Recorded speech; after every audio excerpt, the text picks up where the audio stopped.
Testing. 1 2 1 2 1 2 1 2 1 2. Testing the mics. We're good.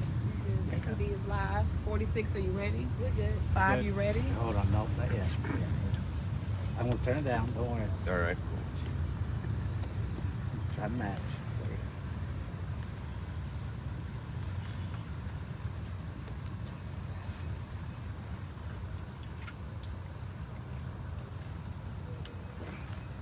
Much better. I'm good. All right. Y'all good? Everybody's good. 46? Thank you. We'll get started. Yeah. Chief Siobhan. All right. Thank you, Shada, and good evening to members of the media. Glad to have you all here on this rainy night. Darren Sherbaum, Chief of Police of the Atlanta Police Department. I'm joined by our Chief of Investigations, Deputy Chief Bronzina Spann, and our Chief of Field Operations, Deputy Chief Jason Smith. Many of you earlier today reported the arson of an Atlanta police car that was parked in front of one of our officers who resides not too far away in the Lakewood Heights neighborhood. That vehicle was set on fire. That launched an immediate investigation, not only by the Atlanta Police Department, but by investigators from Atlanta Fire Rescue, the Georgia Bureau of Investigation, the Federal Bureau of Investigation, the Bureau of Alcohol, Tobacco, and Firearms.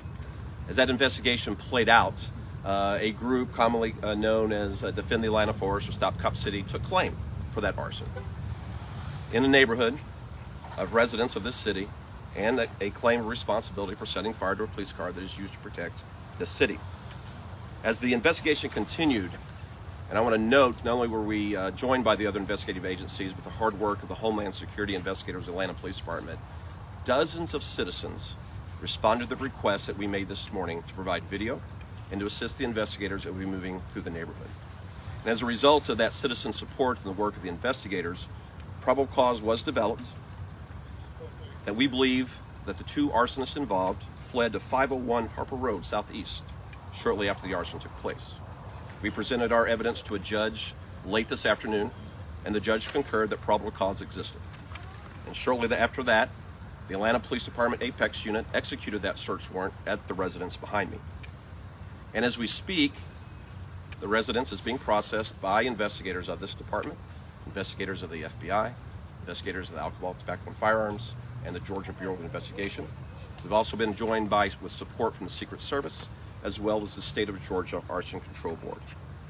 As part of that investigation, a person of interest was developed. That individual is not here, but is currently being sought for questioning by the Atlanta Police Department. I want to note a couple things here.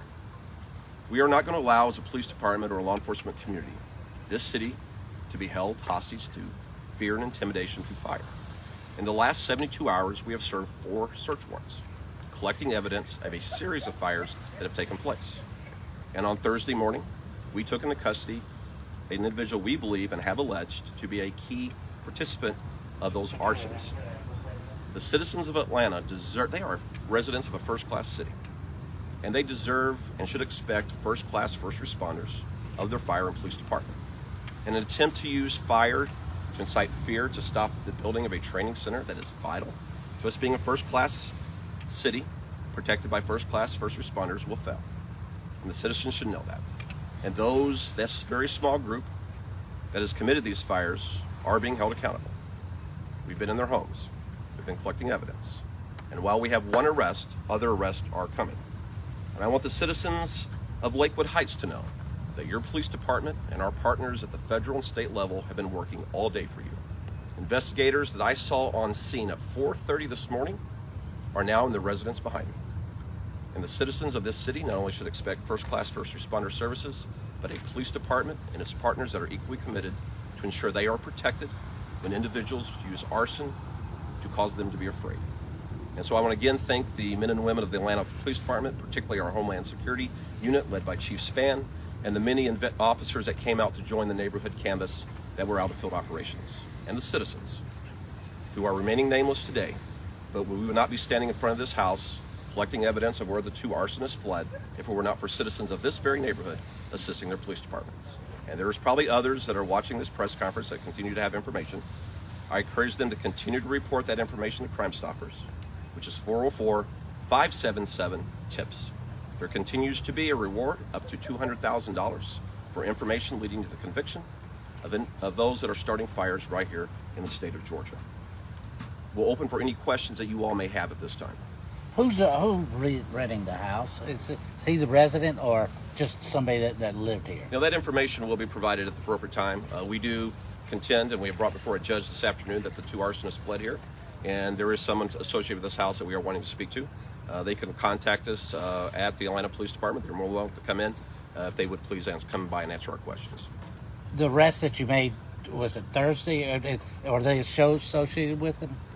I think the investigation will show in the future that they are associated, sir. That's correct. So 2 arsonists fled here, but you're only searching for 1 person right now, or is We have a specific person of interest that we want to speak to. is he or she one of the 2 people that fled here? We believe the investigation will bear that likely one of those individuals did flee here, ma'am. Yes, correct. But the car that was burned, was anybody in there, or what was the circumstances do you think around the fire himself? I mean, you read the posting yourself, sir. This is a group that have, for now almost 2 years, set dozens of fires trying to intimidate the politicians of this city, the law enforcement of this city, as well as contractors to stop building the Public Safety Training Center. They took claim for that fire today. What does it mean to the citizens of Atlanta? That's $80,000 of your taxpayer dollars that will be used to replace that vehicle. What does it mean to the citizens of this city?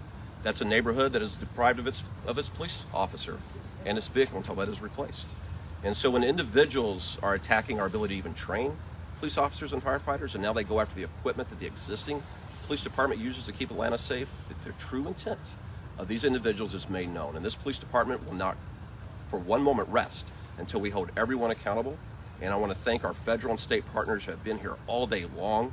Even before the sun came up, our federal and state partners were with us. And as the sun set on Atlanta, Georgia, those investigators remained hard at work in this city and now stand behind me collecting vital evidence, which we believe will allow others to be brought for justice in a court. The podium, you got anything? I'm good. All right.